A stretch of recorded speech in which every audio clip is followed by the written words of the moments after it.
HRF జిల్లా రాష్ట్ర అధ్యక్షులు మాజీ రాష్ట్ర అధ్యక్షులు మాధవన్నకు జోహార్ జోహార్ జోహార్ మాధవన్నకు జోహార్.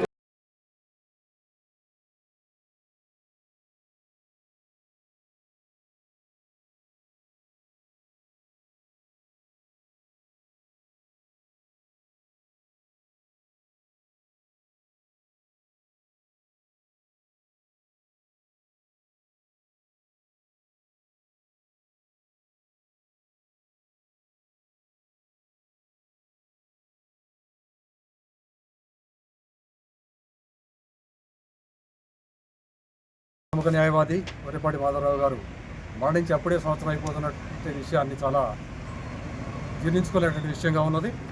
గతంలో ఆయన జిల్లా వ్యాప్తంగా కూడా రాజ్యాంగ భద్రత కోసం రాజ్యాంగంలో ఉన్నటువంటి ప్రాథమిక హక్కులు ప్రజలకి సామాన్యులకి తెలియజెప్పడంలో భాగంగా అనేక కార్యక్రమాలు చేపట్టినటువంటి వ్యక్తి.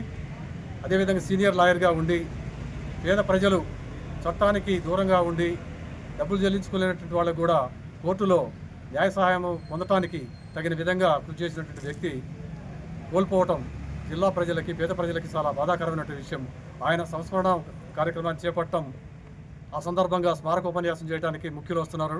అందరికీ కూడా ఈ కార్యక్రమానికి హాజరై ఆ యొక్క విశిష్టత రాజ్యాంగము తర్వాత చట్టాలు ఏదైతే ఉన్నాయో ప్రజలు ప్రభుత్వ విధానాలు అన్నిటి మీద కూడా కూలంకషంగా చెప్పేటువంటి అవకాశం ఉంటుంది. కాబట్టి ఆ చర్చలో పాల్గొని అనేక విషయాలు తెలుసుకోవడానికి అవకాశంగా భావిస్తున్నాము. జిల్లా ప్రజలందరూ కూడా ఆ సమావేశానికి సెమినార్కి హాజరై మాధవన్నకి నివాళి అర్పించవలసిందిగా. ఉద్యమ నేత, హెచ్ఆర్ఎఫ్ కార్యకర్తగా ఉండి హెచ్ఆర్ఎఫ్ రాష్ట్ర అధ్యక్షుడిగా పనిచేసినటువంటి వరిపాటి మాధవరావు గారికి ఈ సందర్భంగా గుర్తు చేసుకుంటూ ఆయన వర్ధంతిని పురస్కరించుకొని ఈ యొక్క కార్యక్రమాన్ని ఈరోజు ఆయన పోస్టర్స్ని ఆవిష్కరించడం జరిగింది. దీని యొక్క ముఖ్య ఉద్దేశము ఈ నెల 28 అంటే ఆదివారము ఎల్లమ్మగుట్ట ఆయన నివాసంలో స్మారకోపన్యాసం ఉంటుంది. కాబట్టి ఈ స్మారకోపన్యాసానికి జిల్లా నలుమూలల నుండి అందరూ హక్కుల కార్యకర్తలు, మేధావులు, విద్యార్థులు అందరూ హాజరై ఈ యొక్క కార్యక్రమాన్ని విజయవంతం చేయాల్సిందిగా ప్రతి ఒక్కరిని కోరుకుంటున్నాను. ఈ యొక్క కార్యక్రమానికి సెంట్రల్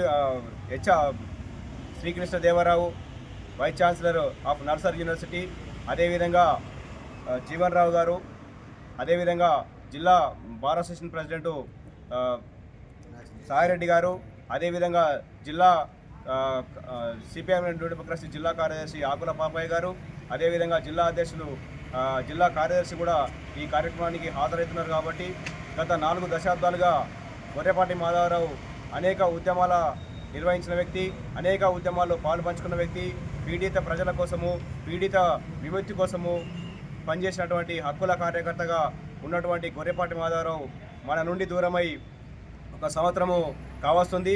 ఈ సందర్భంగా ఆయనని స్మరించుకోవడం అంటే ఆయన యొక్క ఆశయాలు, లక్ష్యాలు మనము నెమరు వేసుకొని ఆయన యొక్క ఆశయాల లక్ష్యాల కోసం మనము పనిచేయాల్సిన అవసరం ఉంది. ఎందుకంటే ఈ జిల్లాలోనే కాకుండా రాష్ట్రంలోనే అనేక ఉద్యమాల్లో పాల్పంచుకున్నటువంటి వ్యక్తి. ఎన్నో ఎన్కౌంటర్ల విషయంలో కూడా ఈరోజు ఆయన ప్రజల పక్షాన ఉండి అనేక కేసుల్ని వాదించినటువంటి వ్యక్తి వరిపాటి మాధవరావు గారు.